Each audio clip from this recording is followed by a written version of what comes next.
Time is now right, apparently. Hello, everyone. So podcasty stuff. Yeah, we run Rebel-Based Media, so we're a tech company. We do primarily hosting, analytics, we'll do coaching. We've got a number of brands in the podcasting space, and I'm really lucky to be able to kind of travel all over the world. And as far as Barnsley, which is where I come from, I come in every day, so I get to see a lot of the world. I was in Bolton-on-Doon last week, so there's a little win. Can you believe that? Talking about podcasting in Bolton-on-Doon. Who would have thought about that? So we kind of get around. We see podcasts in every guise, in every shape and every form. And there's like this weird subculture in Sheffield. Like, there's a lot of people podcasting, but not everyone knows that kind of exists. So we're going to dig into that in a bit. But who's podcasting? Who already podcasts? Does anyone podcast? Okay. Oh, no. How you doing? Who is... Are you sure? Because you were a bit late with that, but okay, I'm going to believe you. Does anyone kind of think about podcasting? Does anyone want to start a podcast? Okay. Well, that's everyone. That's brilliant. I think we've pretty much covered everyone. Okay, so you guys, just put your hands back up who didn't say they'd started a podcast. Who's thinking about a podcast? All right, so lady at the back, what's kind of stopped you doing it? What's put you off? What's been the hindrance? I like that. That's a very thoughtful answer. Thank you. Okay, who else? Stick your hands up if you were thinking about starting a show. Okay, the lady that's got the answer to the question that was on the board earlier now. That was an amazing piece of Columbo work. Nice work there. What stopped you starting? What's been the challenge? That makes perfect sense. And that seems to actually cover both ends of the spectrum, which is kind of the tech wonderment and the kind of thoughtfulness side of it. And I think those two sides of it are important. A lot of people aren't considering that. And that's what I was thinking about talking about today, is that most podcasts are shit. Like, that's the bottom line, is that they are mostly crap. Because it's easy, innit? You can just record, you can get your phone up, you can spin it up, you can watch reruns of Lost in your basement and talk about that. Like, that's what we all think about when it comes to podcasts. But as a creator, like, we're all creators of things, aren't we? That's what we're all here for. Like, as a creator, it's really a little bit more than that. Like, we can do a lot more with audio, and it doesn't have to be that complex. Yes, we need to do all of that stuff, but we can kind of get over that by doing a little bit of planning and making sure that the right people know about it. So one of the big things to kind of demystify with podcasts is that no one really cares about the numbers. Everyone's thinking to themselves, I don't really want to press record, I don't really know how to get it online, is anyone going to listen? Honestly, no. No one is going to listen, and that's really, really good to start with, because that's where all that other stuff comes in. The marketing, the planning, the letting people know. So, as a creator, if you think about like what we're trying to do, we're trying to connect people with what we do. I mean, you get the chance to win this amazing book, Show Your Work, which I think it's still got shed cobwebs on this, I think, Ian. It's fine. You get your own spider as well. But the thing is, we all want to connect. We all want to give our work out and show people around what we're doing, and either sell what we do or just get people excited about what we do. The problem is, we're all a little bit nervous of letting people in, aren't we? We get a lot of people kind of marketing to us and saying, other marketing companies, let people in, you've got to be a content marketer and all that kind of stuff. But no one really knows how to do that. It's just a really nice word, and it's something that you can sell to corporations that don't really get it. But as a creator, I think podcasting is vital. I think everyone should be doing it. I think you should be whipping your phone out. You should be talking into it. Stick it on a platform, whether it's something that we run or something else, and getting it out there. But I think that point was wonderful. I think as a creator, you've got to understand how you're going to let people in. So, what kind of creators have we got in the room? Have we got any designers in the room? Okay, a couple of designers, 3 or 4 designers. That sounds cool. Got any web people that build websites in the room? That's a startlingly low number. I like that. Okay, photographers, apart from the photographer, anymore? No? Okay, that's it. What are the kind of creators we've got? Just shout up if I've not said anything that you do. What have we got? Copywriter, and what was that one? A writer, perfect. SEO, I like that one. That's interesting. That's a great idea, actually, because SEO is really dull. No offence, but it is, isn't it? Do you know what? Me and you as well. I bloody love a backlink. Honestly, it's wonderful. But It is a bit dry. Is a backlink still a thing? Yes, but growing less and less so over the years. I didn't know that. They keep warning you. Do they? Yeah. Okay. Do you have a podcast yet? That is your first episode. Do backlinks still matter? And this is a really interesting point. Like you creators, your designers, your copywriters, your SEO, that's a wonderful example. This is the finest way of positioning yourself as not a creator, but as the designer, as the only option. You know, I can name 10 SEOs, I can name 10 designers, I can name so many different people, but who's the person that I ask? I just asked you if a backlink was still a thing, even though people tell me that I need to have them all the time. And I think when it comes to that planning, when it comes to creating some audio, putting something out there that people can connect with, all you need to do is just start to tell those little stories. Like, you know, all the crap that we get asked every day. As a designer, do you do spec work? Do you do free work? How many revisions do I get? What about SEO? How much does it cost per month? Is it per keyword? Is keyword even a thing? As a copywriter, right, I'm going to commission this copywriting, but it seems a little bit expensive. Why is it so expensive? You're just writing. Why is photography so expensive? These are the things that stop people engaging with us. If you're an artist trying to sell your work, it doesn't matter.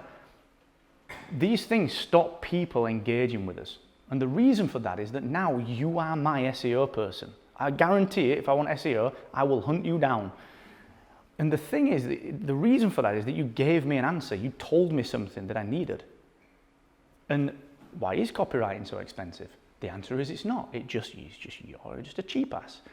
That's the deal, all right? So the thing is, I think if any creator isn't creating audio content, you are genuinely either leaving fans or you're leaving money on the table. Speaking into a phone, you don't have to be broadcast quality. It doesn't have to be complex to get onto Spotify. You can use any one of the hosting services out there to do that. But it's what you say that matters. You don't need a huge budget for it. You don't need all the technology. You don't need one of these. You don't need anything really. You can just record into your phone. But the key thing is, and it's right back to that really thoughtful answer earlier, I want to do it properly. What does that mean?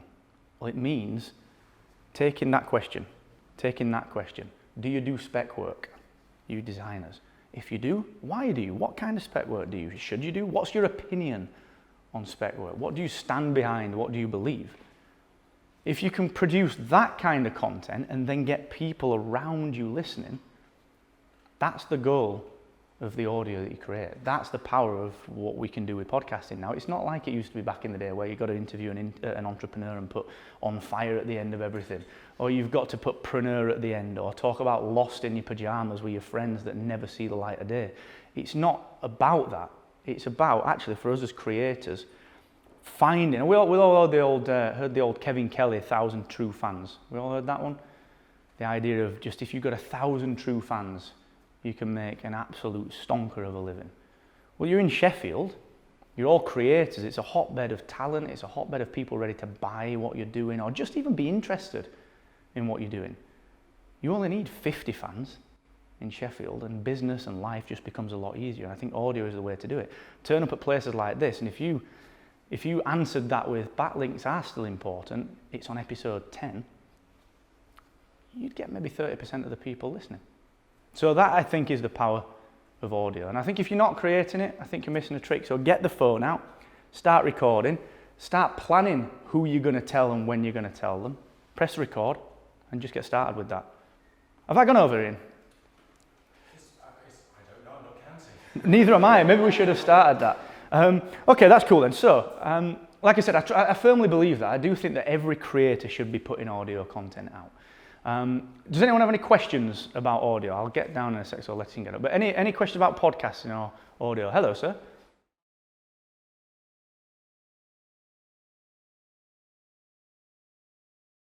I actually think it's a really good question. I told a podcast coach off earlier. I didn't know she was a podcast coach at the time, but she hung up really quickly, which I thought was weird.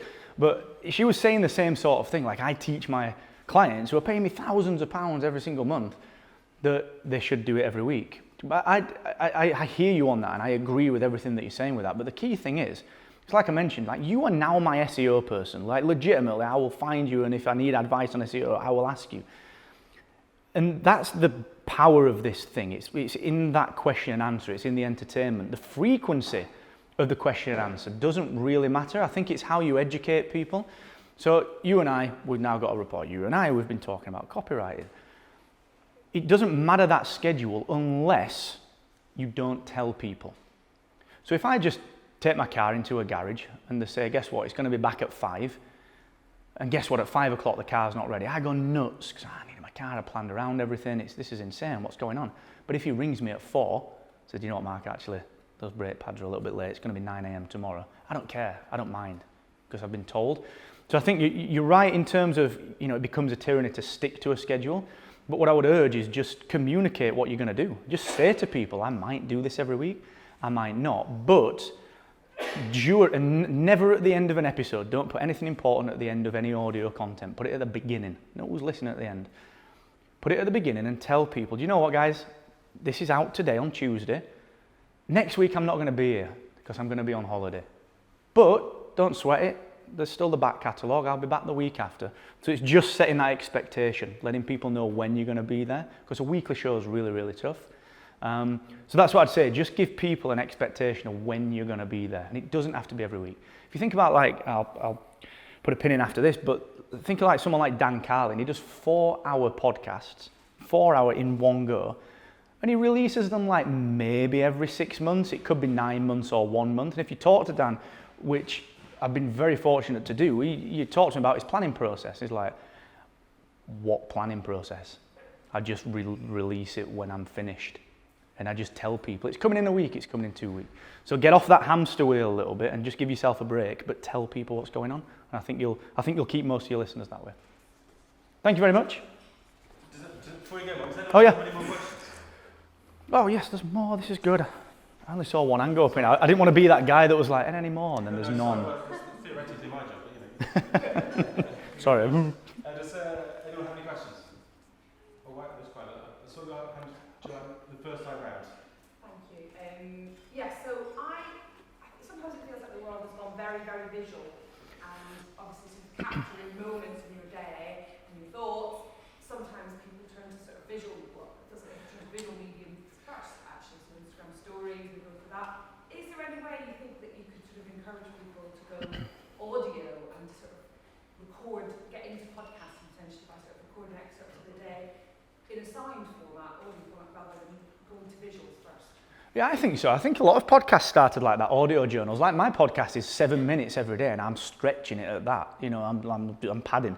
So I think you can easily do that. I think you can. This is kind of some of the content that we can dig into probably at a later date, but giving people behind the scenes of what's going on, being really fresh and raw with it. Like if you're a copywriter, you're not going to believe this. I had this guy, he commissioned a job, and then he gave me this brief. Like the designers will know, gave me the brief, and guess what? He hated it. But he didn't know what he wanted. Like just that real kind of raw audio emotion as you're capturing it. But the key thing with this, and this is back to that really thoughtful answer earlier about what's stopping launching, it's more about how you pass people through an ecosystem then. So you get them on Instagram stories, and you've got to direct people to the next thing. So no one's going to listen unless they know that it's there. So if you've got people, they're on a visual format, and they're looking at your stories on Instagram, and they're looking at whatever else you're doing, you've quite literally got to guide them and say, right, look, here is more on this thing in Spotify. And I'm always a fan of doing podcast trailers. I've got a format you can steal. If you just Google Mark Asquith podcast trailers, there's a format online you can just steal. Do a 90-second trailer and just put that out. So every time, every day, someone's like, okay, what's this audio thing about? Share that to your Instagram. And kind of connect the different mediums up. But short answer, yes, I think you can do that. You're welcome. Anyone else? I was wondering what software you prefer to use to kind of record and submit podcasts. Good question. So there's a couple of answers to this one. The easiest answer is the most simple setup that you can create. So my preferred super simple setup is quite literally a lapel mic like this from Rode, which is a Rode SmartLav Plus into my iPhone, and then I'm lucky because I've got a hosting company, so I just upload it to the hosting company. But this is the best way to do it. Just a quick lav mic. It's like 30 quid. If you're an audiophile, if you're big into audio, you're going to kick me in the face when you see me outside for that. But that is definitely the easiest way to do it. You also get like a Samsung Q2 and plug it into something like that, which is like a couple of £100. And then it just scales up from there. But I would just get a Rode Smart Lav and just plug it into your phone, definitely. Anyone else? Would you say there's an ideal length for a podcast, or is that too kind of scripted? However you think it should run. The ones I like listening to are about 30 minutes, because I usually listen while I'm walking into work, so... Yeah, so there's a data-based answer to that, and then there's kind of the fluffy answer. So if you look at like Edison's research, they run a couple of big research tools every year on podcasting and voice in general. The average commute's 30 minutes. The average audio length is fine at 30 minutes, with just one little caveat. Excuse me, short form shows, like we mentioned earlier, are doing really well on daily, so news, like mine's a 3 times a week show. That's really good because people can binge them and they've got no excuse not to fit them into their schedule. The more fluffy answer is just don't fill it. Like, just don't think, oh, I've got to hit 30 minutes. If it's 20 minutes and you're done, keep it at 20 minutes. If it's 10 minutes and you're done. If it's 50 minutes and you're over, no one stops listening to a 30-hour audiobook because they get out of the car. They just put it back on when they get in. So it's whatever you feel comfortable with. But make some logical assumptions. You know, if it's commuters that you're targeting, or if it's people that train at the gym or walk the dog, 20-30 minutes is a really good place to start. Yeah. So you've got to go where your listeners are. It's not going where we think is easy. So any hosting platform, any hosting platform in the world will allow you to distribute to all of the places, usually with 1 or 2 different clicks. So you just click to Spotify and it's submitted to Spotify. That's it. It's just straight pass through. So you go through the process of submitting it. Where the listeners will listen, we don't know. It's just whatever they want to listen on. So if you're in every place that you can be, that's absolutely vital. But just to kind of follow that up with a very quick kicker, Google very recently, I'm talking last couple of weeks, were experimenting with like transcripts and putting episodes directly in their organic search results, which is now live. So that is vital, making sure it's linked up to your website, because there's a massive SEO opportunity. Genuinely, we should talk about that, because there's a huge SEO opportunity. I've done a lot of research and opinion writing on it. I think podcasting and audio is the next big wave of SEO, because it's showing single episodes, and it's even transcribing audio in the back end to give you episode level results. So if you don't do anything else, you need to be on Spotify, Apple and Google. But short answer is everywhere. And your host should enable that. And that's it. Thank you, Mark. Thank you. Thanks, sir.